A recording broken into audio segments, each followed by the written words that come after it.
One of Washington's most influential journalists is Bob Woodward of The Washington Post.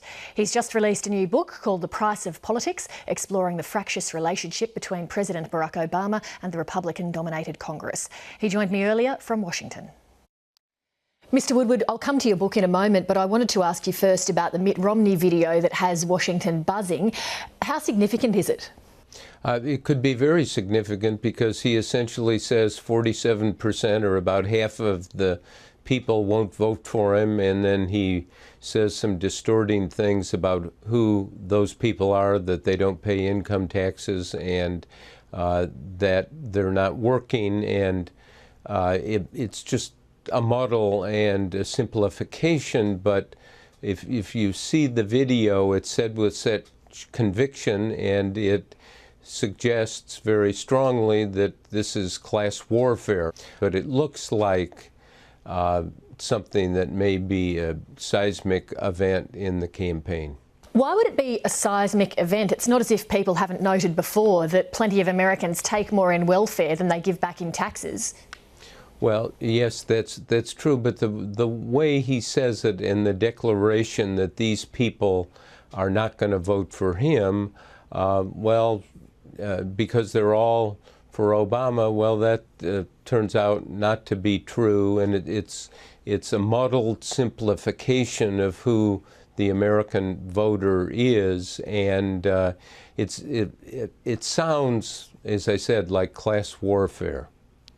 Your new book covers negotiations between the President and the Congress over matters to do with the United States economy, mostly raising the debt ceiling level.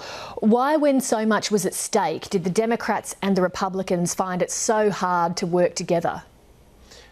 Essentially because of politics. I mean, we use this phrase, the debt ceiling. I mean, what is going on in this country is quite dangerous. They got to the point where they agreed to push everything off to the year 2013 and really not cut any spending or raise any taxes. So in several months in this country, they're going to be back in the same mess where they're going to have to find some way to authorize the government to borrow money, or the government is going to be in default. And as I lay out in the book, that would be a calamity not only for the United States, but quite likely for the global economy.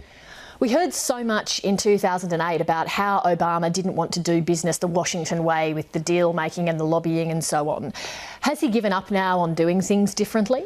Well, to a certain extent. I mean, what happened here, it didn't work, and he realized he could postpone.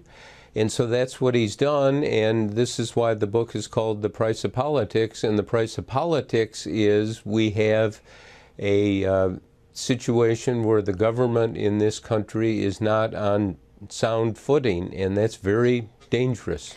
Did the American people give President Obama any sort of leave pass because he inherited his policy problems, the wars abroad, the economy? Yes, I think they do, and at the same time, he's had for years, and early on he promised things that employment would go down, or unemployment would go down, and economic growth would go up, and it hasn't enough, and so there is an aura of unfulfilled promise here. Well, given that aura, why is the Republican Party not cruising to victory? Because they have not really put up a plan and convinced people that they can do this. And, let's hope in the election debates people talk about this, because it's the #1 problem here. Bob Woodward, thank you very much for talking to us. Thank you.